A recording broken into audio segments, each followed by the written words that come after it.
जय हिंद भाई। IPO back to back आ रहे हैं और 3 आईपीओ एक ही कैटेगरी में आने वाले हैं, जिसमें एक कंपनी है अमीर चंद जगदीश कुमार। अब भाई कंपनी किस सेक्टर में काम करती है, हमें आईपीओ अप्लाई करना है या फिर नहीं करना है, उससे भी मोस्ट इंपॉर्टेंट क्या ये आईपीओ लॉन्ग टर्म के लिए सस्टेनेबल है या नहीं है, बहुत सारे सवाल हैं।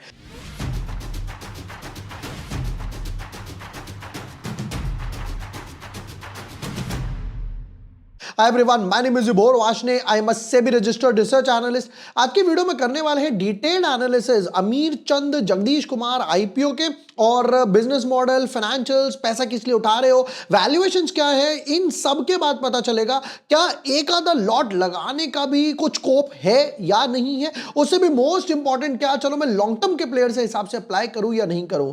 Without wasting time, let's deep dive in our analysis. But yes, before moving ahead, अगर अभी तक आपने चैनल सब्सक्राइब नहीं किया है या न्यू यूजर हो तो यहां पर आपको सारे वीडियोस मिल जाएंगे। निफ्टी मार्केट क्रैश के ऊपर भी मैंने वीडियो डाला था भाई, शेयर होल्डर कोटा किस में है, सेंट्रल माइन प्लानिंग का आईपीओ में ऑलरेडी डाल चुका हूं, फिर उसके बाद एनएसडीएल हो गया, फिजिक्स वाला हो गया, इन सबके भी डिटेल्ड एनालिसिस यहां पर धीरे धीरे डाल चुका हूं।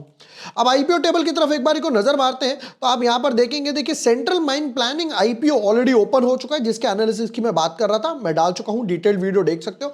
फिर उसके बाद बारी आती है अमीर चंद जगदीश कुमार एक्सपोर्ट्स की, पावरिका और साई पेरेंटल। ये तीनों आईपीओ जो है वो एक ही ब्रैकेट में आ रहे हैं। मतलब ये समझ के चलिए कि भाई तीनों के हिसाब से आपको फंड्स रखना पड़ेगा, और आप चाहते हो कि भाई इनका मैं कंपैरिजन करूं तो कमेंट सेक्शन में लिख देने कंपैरिजन। जैसे ही 200 कमेंट्स होते हैं, एक बढ़िया सा कंपैरिजन मैं यहां पर देने वाला हूं। शुरू करते हैं भाई अमीर चंद जगदीश कुमार के साथ, और जरा पहले इनका बिजनेस मॉडल देख लेते हैं कि भाई क्या बिजनेस मॉडल है इनका। Incorporated 2003, Amir Chand Jagdish Kumar Limited is a processor and exporter of basmati rice and other FMCG products in India.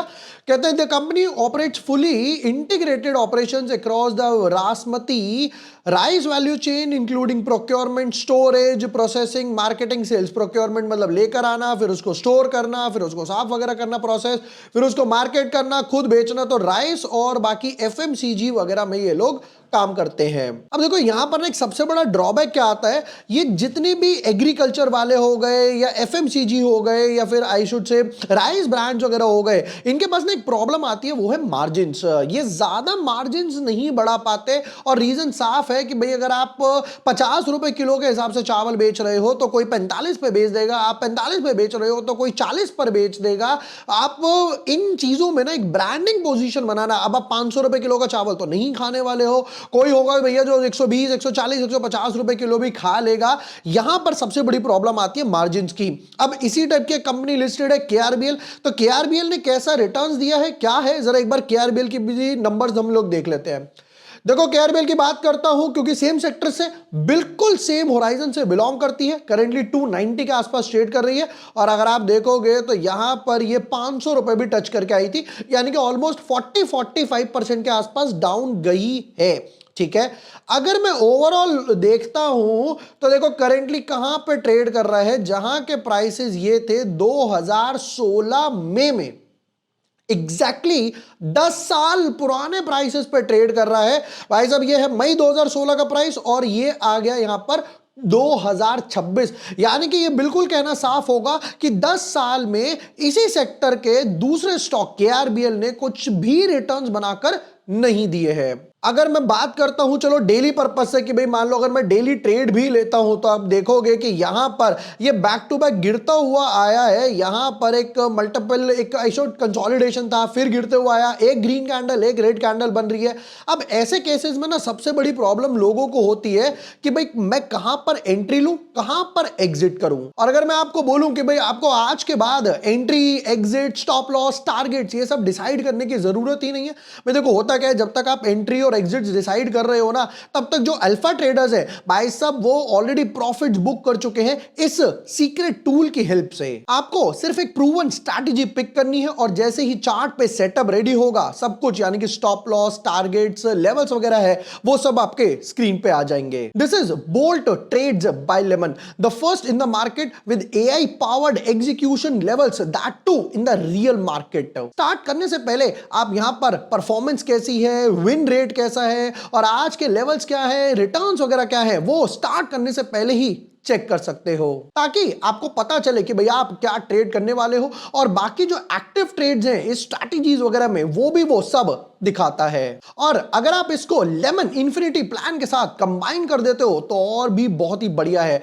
देखो जो सीरियस ट्रेडर्स है ना, वो हर महीने ऑन एन एवरेज 5 से 8 हजार रुपए के हिसाब से ब्रोकरेज वगैरह देते हैं। बट यहां पर आपको मिलते हैं unlimited orders, that too at a zero brokerage, वो भी सिर्फ 199 रुपीज पर मंथ पे।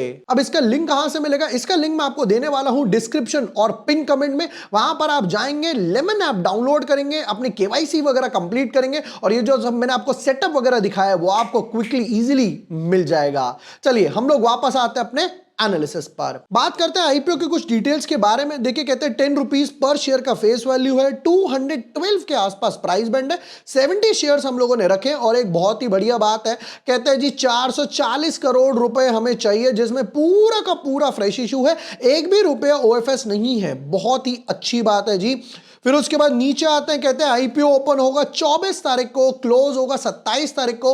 और देखोगे तो ध्यान से ये भी 24, ये भी 24, ये भी 24 और ये भी 27, तीनों सेम ब्रैकेट में आ रहे हैं। अलॉटमेंट होगी 30 तारीख को। फिर उसके बाद 31 तारीख की छुट्टी है, 1 तारीख को यहां पे रिफंड आएंगे, शेयर्स आएंगे 1 तारीख को और लिस्टिंग होने वाली है 2 तारीख को। ठीक है, कैटेगरी वाइज बोलते हैं जी, क्यूआईबी को 50 है, रिटेल वालों को 35 है। भाई बहुत से आईपीओ अभी जो बीच में आए थे, आपने नोटिस करा होगा रिटेल कैटेगरी जो थी वो अंडर सब्सक्राइब होकर गई। हार्डली कोई एक आईपीओ ऐसा मिला होगा जिसमें रिटेल कैटेगरी फुली सब्सक्राइब हुई। रीजन, मार्केट गिर रहा है, फंडामेंटल्स पे आ नहीं रहे, हाई वैल्यूएशंस पे आप आईपीओ लेकर आ रहे हो। फिर कहते हैं एक लॉट की वैल्यूएशन है 14,840 में, और अगर आपको ज्यादा लॉट चाहिए तो आप स्मॉल एचएनआई या बिग एचएनआई में लगाओ। भाई लोग यहां रिटेल में नहीं लगा रहे, आप स्मॉल एचएनआई बिग एचएनआई की बात कर रहे हो। चलिए जी आते हैं फाइनेंशियल्स पर, और अब देखेंगे कि क्या इनके फाइनेंशियल्स मैच कर रहे हैं या नहीं कर रहे। भाई जो मैं वहां पर आपको मार्जिन के बारे में बात बता रहा था।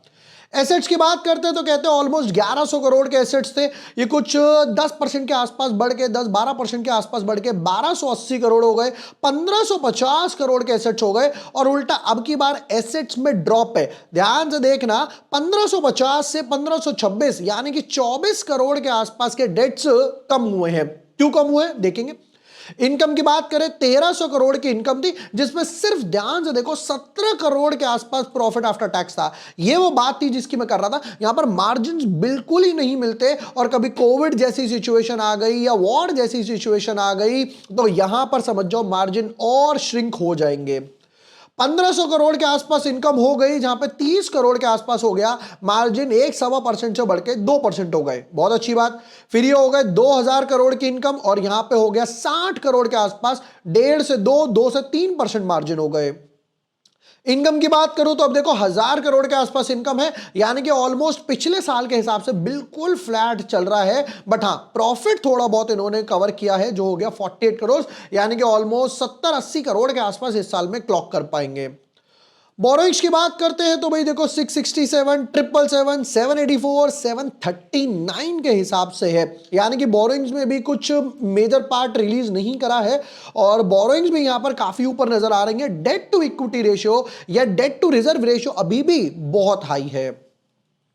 अब यहां पर एक बहुत मस्त चीज थी भाई, जब मैं इसके आईपीओ के बारे में पढ़ रहा था, देखिए कहते हैं कि भाई जो हमारे पास नेट प्रोसीड्स आने वाले हैं उसमें हम 500 करोड़ रुपए एस्टिमेटेड वर्किंग कैपिटल में लगाएंगे। अब हम लोगों ने ऊपर क्या पढ़ा था, 440 करोड़ रुपए है जो आप रेस कर रहे हो, जिसमें से आप आईपीओ एक्सपेंसेस भी करोगे, मर्चेंट बैंकर्स को जाती है फीस, जाती है एडवर्टाइजिंग एक्सपेंस जाते हैं, सेबी के फीस जाती है।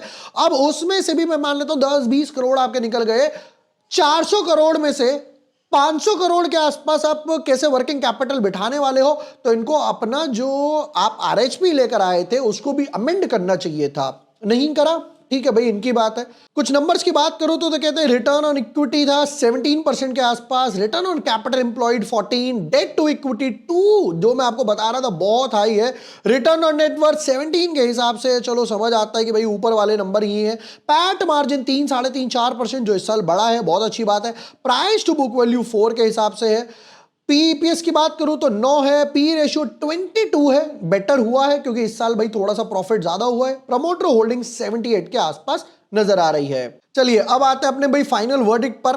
अच्छी चीज क्या है वो समझ लेते हैं। प्रमोटर होल्डिंग्स काफी अच्छी है। पैट मार्जिन जो है भाई वो 1-1.5% से लेकर 4% तक गए, अच्छे हैं। बुरा क्या है, सेल्स में कोई खासा ग्रोथ नहीं दिखाई दे रही है। डेट टू इक्विटी रेशियो थोड़ा सा ऊपर है। एक बारी को एसेट्स में भी हल्का सा ड्रॉप आया है, ये थोड़ा सा नेगेटिव है। दूसरा, जब हम लोगों ने देखा कि बाकी इस साल का अगर आप देखोगे ना, एलटी फूड्स देख लो, सर्वेश्वर फूड्स देख लो, फिर उसके बाद केआरबीएल हो गया, इस टाइप के जितने स्टॉक है इस सेक्टर में वो मार्जिन्स पे प्ले कर ही नहीं पा रहे। गेम सिर्फ और सिर्फ वॉल्यूम्स का नजर आ रहा है। सबसे बड़ी प्रॉब्लम क्या है, इस सेक्टर में ना बहुत बहुत बहुत सारे ब्रांड्स हैं जो अनऑर्गेनाइज्ड हैं। लोकल माल वगैरह बेचना, आप गांव वगैरह की तरफ जाओ, आपको क्या लगता है वहां ब्रांड का माल बिकेगा?